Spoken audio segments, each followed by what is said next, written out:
কে কে যে করে ভাল লাগে না। মায়াটারও জন্মদিন আয় করলো, আপনি হাতেও টাকা পয়সা নাই, কেমনে কি করবো? কেক আনিয়ে দিবেন 5 পাউন্ডের। কি আর 5 পাউন্ডের কেক এনে দিবে আন্দাজ? আরে কইছি না পানির মুখ করে লাগার হাল লাগে। 5 পাউন্ডের কেক দিয়ে কি করবো নিজে?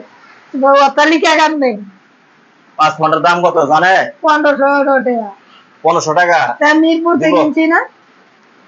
5 পাউন্ডের দাম বলে 1500 টাকা? হাসেমের পোলার জন্মদিনে তো 5 পাউন্ডের কেক আনছি 1500 টাকা। জানি না এত টাকা লাগে রে ঢাকা শহরে থাকতে, বাসা ভাড়া এ টু জেড যা আছে সবকিছু কিনা। এখন আমার মাথা ঘুরে এগুলা চিন্তা করতে করতে কেমনে চালামো ওই সব। এখন ঢাকা শহর মানে আমাদের মতো সাধারণত মানুষের লাগে এই শহর আর থাকা মতো সিস্টেম নাই, শেষ। আগে ছিল, আগে যারা ওই যে কম কামাই করছে, কম কামাই করেও এনে না থাকতে হলে লঙ্কা সে হয়ে যায়। দেশে যাইতে হবো, দেশের মানুষ দেশেই যাবো দেশে কি আর করা। ঘর ভাড়া দেওয়া লাগে। ঘর ভাড়া দেওয়া, ওই যে নিজে এত কষ্ট করে ইনকাম কইরা তো বাড়ি এলারে খাওয়ার লাগে। মানে এসে নিজেরা দেমনে চলি, টাকা পয়সা যা কিছু পাই। 7,000 10,000 টাকা ঘর ভাড়া দেওয়ার পরে দেশে বইয়ে 10,000 টাকা কাম।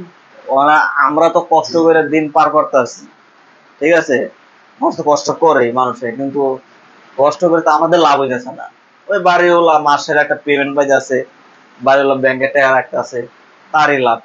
তোমার তো বাড়িওয়ালা করে লাভ হইতেছে, আর আমরা যারা সাধারণত যারা এর কোনো লাভ নাই। এই শহরে থাকার মতো, সাধারণ মানুষের থাকার মতো আর সিস্টেম নাই, বুঝে কিছু নিজে। আর একলা একলা ইনকাম করে কিছু করা যায় না। একজনের ইনকাম সাধারণত তারা বড় বড় কাজ চাকরি করে ডিপার্টমেন্টে বড় অ্যামাউন্টের ই পায়, বেতন পায়, হ্যাগের সিস্টেম আলাদা। হ্যাগের দেখা গেছে এদিক দিয়ে হেদিক দিয়ে কত রকমের ইনকাম।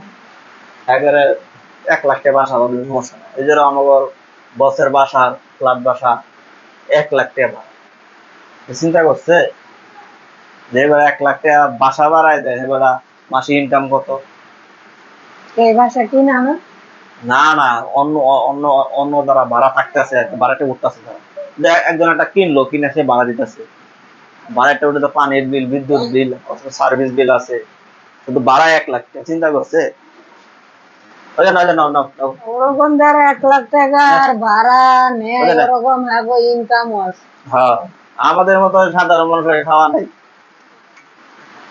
দিন শেষ। ঢাকা শহর যারা 3-4 জনের ইনকাম করতে আছে, একজনের বাসা বাড়ি আছে, আরেকজনের বাজার করে খাইতেছে, চলতেছে, ঠিক আছে, আর কিছু খাই অগার তুই, ঠিক আছে। আমার মতো লোক যারা এই শহরে থাই, 1 লাখ ইনকাম করি, 1 লাখ সব কিছু, কোন লাভ না। ওই যে এ পর্যন্ত শেষ।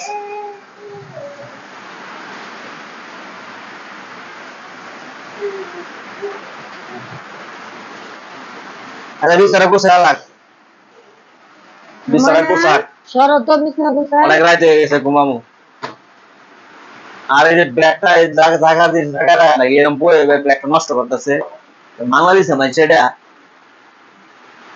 কাজ কামের ভিতরে মন নাই। আমার আনা ভালো লাগে, কয়েকদিন ধরে শরীরই ভালো লাগে না, যে রোদ গরম খুবই খারাপ লাগে। শুধু আবহাওয়াটা ভালো না তো, এই ঠান্ডা এই গরম, এই জন্য সবাই খারাপ লাগে। এদিক যা, এদিক যা, ওদিক যাও, সবাই ওদিক যাও, ভালো করে বিচার। সেই মুখটা সব ভিজে এলা, ওই যে প্লাস্টিকের ইটা করে ভিজে এলো, ওটা তো নষ্ট হয়ে গেছে, কিনা আনে নাকি? ওই যে আজ গেছিলাম, এই যে আমি কইছে, যখন যখন যাই কোন জায়গায় বাইরে যাওয়ার সময় কয় না, হুকামের সমঝোতা আল আছে। নষ্ট করে কেন? দুষ্টামি করো না, ওষুধটা ঘুমায় পড়ি, কারণ সকালে ভোরে উঠতে হবো, অফিসে যাইতে হবো।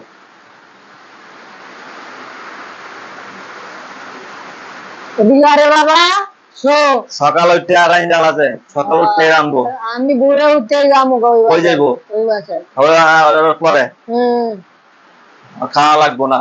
খালি খালি বেড়াই লিয়ে যাবো, বেড়ালে দিন যাইবো, খাওয়া লাগবে না। খালি বেড়ানি খালি